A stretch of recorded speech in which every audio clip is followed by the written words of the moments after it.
Hello, everyone. Good morning, good afternoon, and good evening. Yeah, again, I'm sleep deprived. That's why you see my eyes swollen. But anyway, I guess you might have noticed the new branding on the podcast. I'm changing the show's name from Will I Find UX content to Pulped UX. And I'm just still experimenting with the names. I was trying to find an acronym with, just the words. Okay, let me go to the screen share, right, so I can explain it better. So yeah, I was trying to find an acronym. Will I find UX? Will I find content for UX? Alright, so this basically translates to WIFCFU. I'm sorry, the weather is, I think, getting to me. Uh, so yeah, I was trying to find some acronym with these letters, something that is easy to pronounce and so on, but I couldn't, and then I asked my wife if she has any suggestions, and then she said, let's put it as Pulp UX. Don't ask me what is the full form of Pulp UX. Uh, I'll save it for an episode. Maybe if I manage to do 100 episodes, and if I keep the same name till my 100th episode, maybe I'll tell you guys what does pulp to mean. Yeah. Cool. What I want to do right away, so I don't forget this, is go to live stream to do. I had a to do for live stream. I don't know if it is in the same thing. Okay, yes, it is in the same item. So this, let me add. Share what is the full form. I know I'm typing in all caps.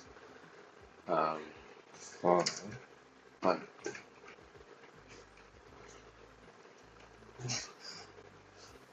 in the 100th episode.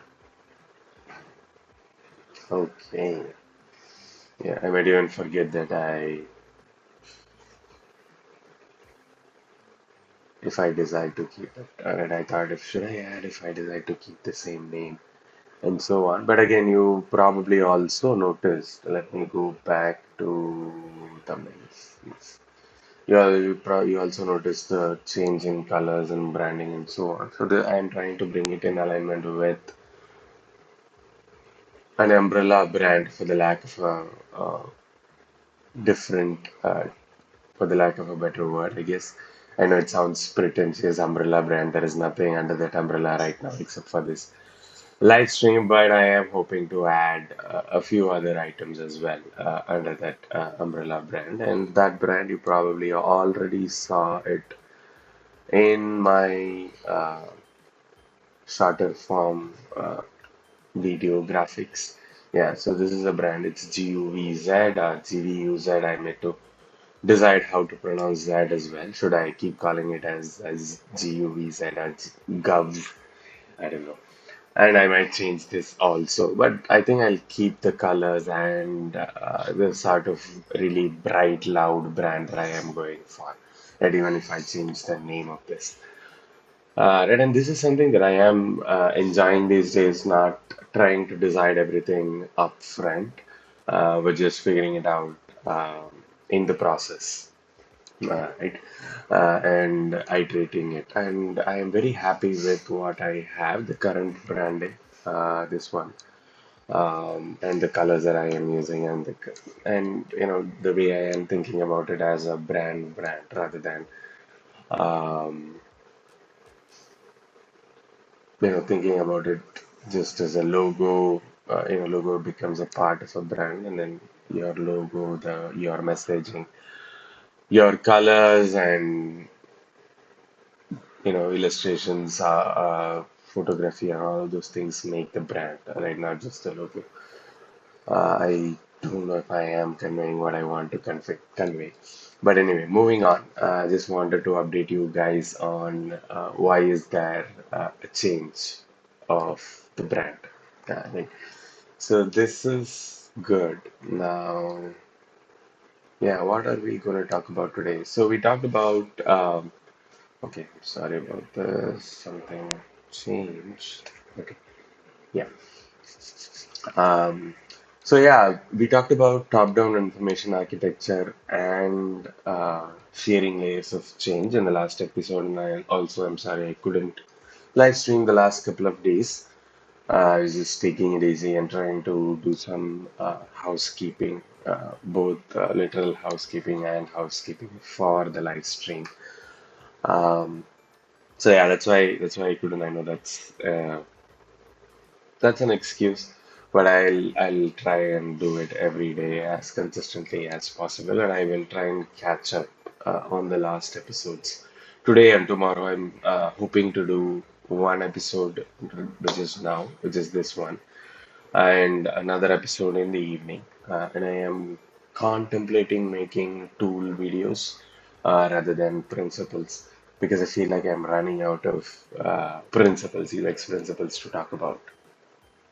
All right. So yeah, coming back to bottom-up information architecture, it's just I think something we did not talk about in the last episode. Also, just give me a minute. I'll just go get water. I have this checklist in front of me, but I keep forgetting to check that checklist. Just give me a minute. I'll be back.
Okay, sorry about that. Um, all right. Now, yeah, if you are new to this live stream, my throat keeps getting dry, and I have to constantly keep sipping water so I don't sound weird. Um, and also for anyone who is watching this for the first time, welcome to Pulp UX. And yeah, this the in terms of what you can expect in these live streams, I pick a topic or a couple of topics from the books that I have read in the past, mostly from the books. Sometimes I also refer to websites like Smashing Magazine or I don't know, Muesli, if you guys have seen it, or even Dribble for that matter, and Medium, all of those, blog type websites, and talk about the principles. Yeah, so far we have talked about only principles. And I try to then create graphics and as well as script for a shorter video for my YouTube and LinkedIn. And this is something that is on my plate for a while. I've made only one short video so far. I am I'm hoping I will be able to do a couple more in the next 1 week or so. Right, I'm here to get that cadence uh, on a more regular basis. Right. So yeah, that's so you can expect my this basically a place for me to my thoughts or bounce my thoughts off of something very academy So that's the expectation. There is no structure to it. There is no um, yeah, format to it. None of that. Just pick a topic and try to explain it as in detail as possible. Right. So that's the idea.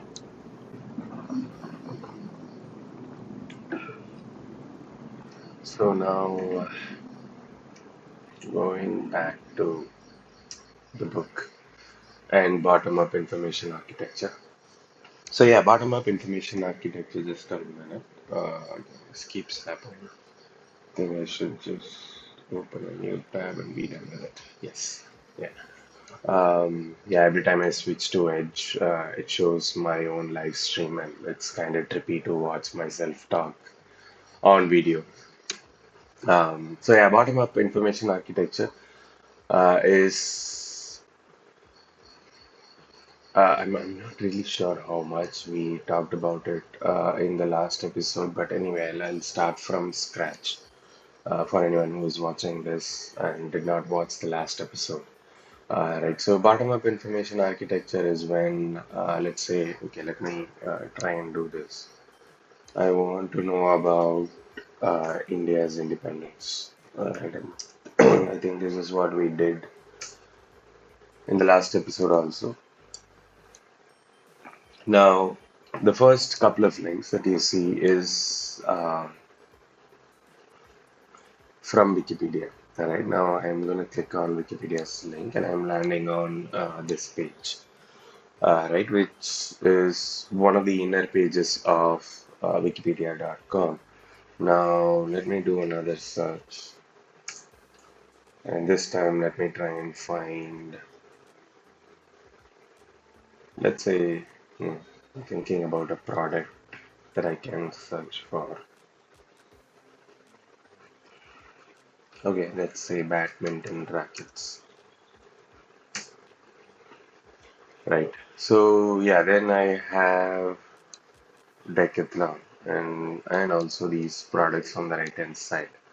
Let's say because I trust Amazon, I'm gonna click on an Amazon link. Right, and let me see if I can find. I also like Decathlon.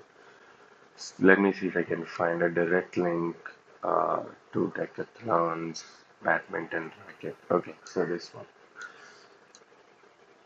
Alright, so this is great. Now, what has happened here, right? I did a Google search and then I landed on one of the inner pages or the product page or the direct link that I want to reach to instead of the home page. Right now, what bottom-up architecture or bottom-up information architecture means is how well your navigation or your information architecture is designed. That whenever a user is or your customer is landing on one of your inner pages, not on the home page, they are able to navigate or complete a task or complete the goal. Right? Is bottom-up information architecture. They are not landing on the home page and trying to find what they are trying to find on that particular day, but rather they are directly landing on your product page or any of your other page or page other than your home page. Right? And why this is important because especially if you are an e-commerce website or a very complex information heavy website, like let's say a blog post, right, or a blog website. All right, it's important that you make it easier for your users to find content from that page rather than, for example, in your home page, it becomes much more obvious and easy to put categories um, and items that you want to highlight and help your users find what is it that they are trying to find most commonly. Right? It becomes very easy to do from the home page and drilling down to your one of your inner pages, but it is not so obvious when you have to do the same thing, make the navigation easier, make finding the content easier from your inner page to the rest of your website. right? And that kind of thinking and that kind of information architecture is called bottom-up information architecture. I hope that makes some sense. And if I have to give you a practical exercise, right? Let's say I'm adding um, one of the badminton rackets, right? So let's say I want to add this. First, I'm not able to add it from this page itself, but that's okay. Let me go to the product page and say add to cart. Now, from here, I also want to find shuttlecocks, right? That's what actually I was thinking. And they are showing me, right? And this I did not even uh, actively search for it or try to look for it, but I had it in my mind that I want to. Just give me a minute. This is what I'm talking about. It just keeps getting weird, and I think I'm coming down with cold and just realizing I have nose block. Anyway, sorry about that. If I am sounding weird. Now, yeah, coming back to this, right? So I also was gonna say I want to buy shuttlecock along with the badminton racket, and this is a good example, right? I'm able to find without even making an effort here. All I did was added the badminton racket to the cart, and they are showing me what are the other things that are bought together. Right now, what I'll do is I'll click on this product, and then I'll click on add to cart. Maybe I'm looking for shoes, right, to play, or maybe I'm looking for a badminton net that is portable. I have one of those in my house, which I can just fold and keep in the house. And whenever I want to play, I just unfold it and place it on the floor, and it's like it acts as a net. So let me see if I'm able to find that badminton net.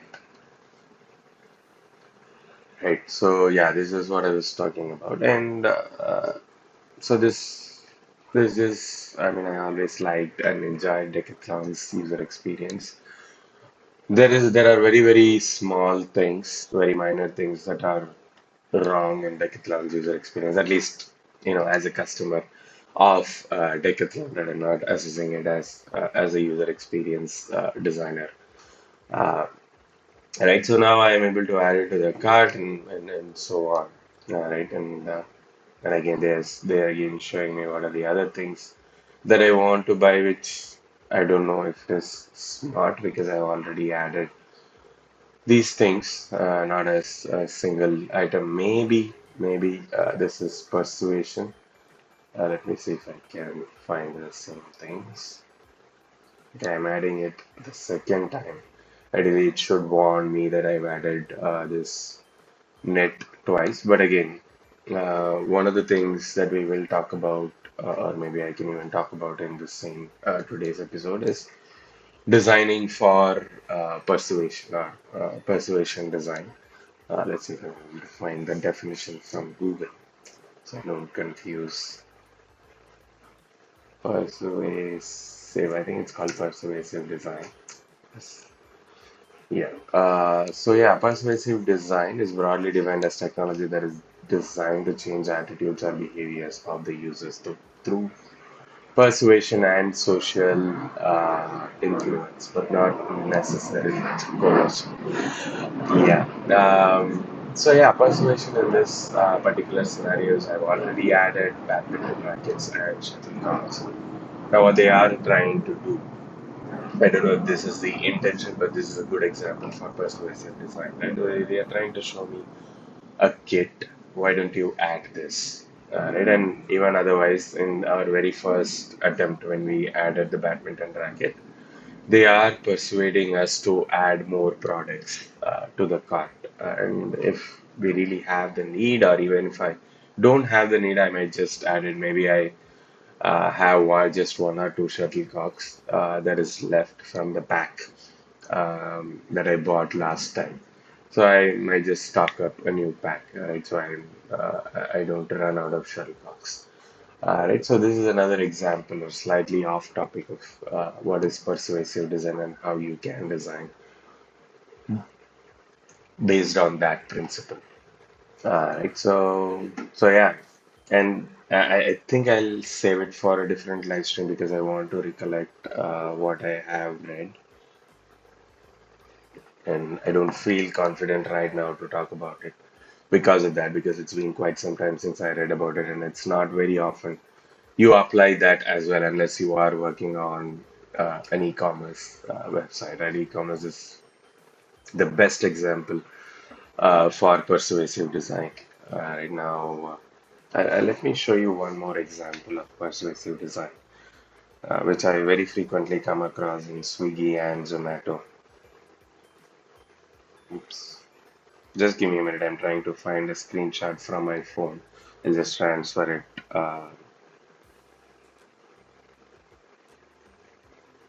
to my computer and then I'll share it with you guys. So, but I'll try and say it out loud when I am doing whatever I am doing here. So I'm gonna add a few items from a restaurant to my cart on Swiggy. Right, so okay. What is one place where I usually order breakfast from? Okay, I'm gonna add masala dosa, plain dosa, maybe idli, yeah, and idli vada. And then, yeah, that's pretty much it. Now I'm gonna click on view cart. Okay, interestingly, they're not showing me on Swiggy. Maybe it's only a Zomato thing. Let me try it on Zomato. I'm gonna do the same thing on Zomato.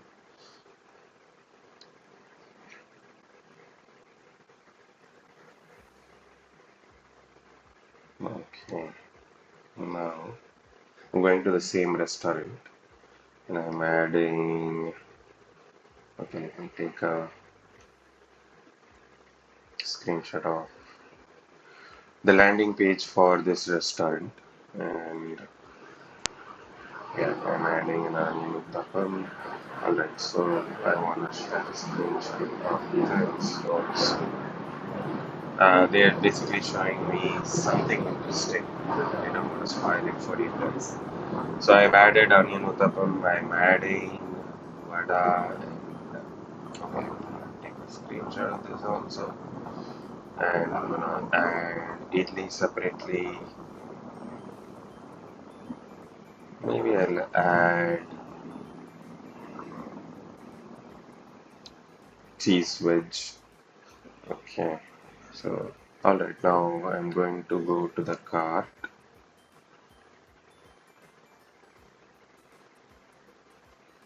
Okay, so and I am going to take a screenshot of the cart also. Here again, they are showing me something very interesting. Now, what I am going to do is transfer all these things to my laptop, and it shouldn't take long.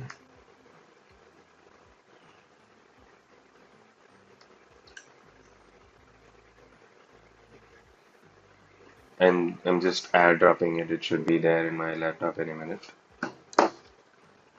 And I think I got.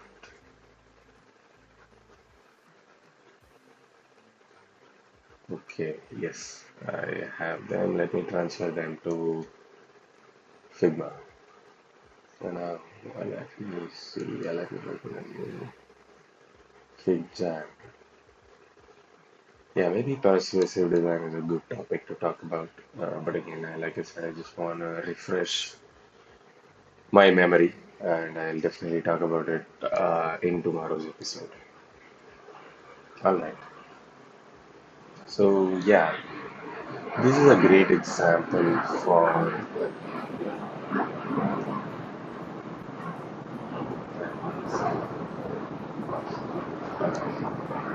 So the first thing that I want to talk about is how they are showing me what is my previous order, and um, this is slightly off topic. I was deciding whether this falls under persuasive design or not. It might in certain cases when I want to. I don't know, when I don't know what I want to order and I just want to order whatever I have ordered in my last order. Right. Now, another principle that this falls under is refinding. I see what are my previous orders rather, and I just add the same order to the cart, and then I just check out, right? But yeah, that was on fiery finding, not really persuasive design. Now, this is a great example for persuasive design. All right. As soon as I add special onion tomato uttapam, right, and as soon as I click on add, one change that happens is this becomes one from an add button like this, and then immediately they show me this panel. It just appears on screen. I wish I can show you the video recording or the transition that happens. Basically, what happens is this area does not show at all until I click add on this, right? And it's basically on, I mean, the uttapam and the masala dosa, one after the other. And as soon as I click on add, this area just appears, right? And they show me a bunch of different items that says frequently ordered with even if I did not plan on ordering something like this, like Malaga Puri idli, which is something my wife really enjoys, and let's say we are ordering it together, and we were not even thinking about it. And as soon as I see this, or my wife sees this, she just immediately orders it. Right? Uh, Now this is what is a very classic example or a very good example of persuasive design. I'm doing something that I originally did not intend to do. Right? They are showing me something that I might do, and they are also phrasing it in a way that this is what others are also ordering, or this is what you also might like. So add it, right? So they are basically persuading in a way. And then they do the same thing whenever I add any other item. So when I added medu vada, they are also showing again people frequently buy idli vada along with medu vada, which does not make sense. But still, maybe I'll just add idli vada and then remove medu vada, right? And when I go to the cart page after I have added everything, they also show me complete your meal with all these other items. And generally, whenever I order, let's say from a restaurant like McDonald's or Burger King or any of those really fast food chains, they show me drinks, complete your meal with this juice, that mocktail, etc., which is again a very good example of persuasive design.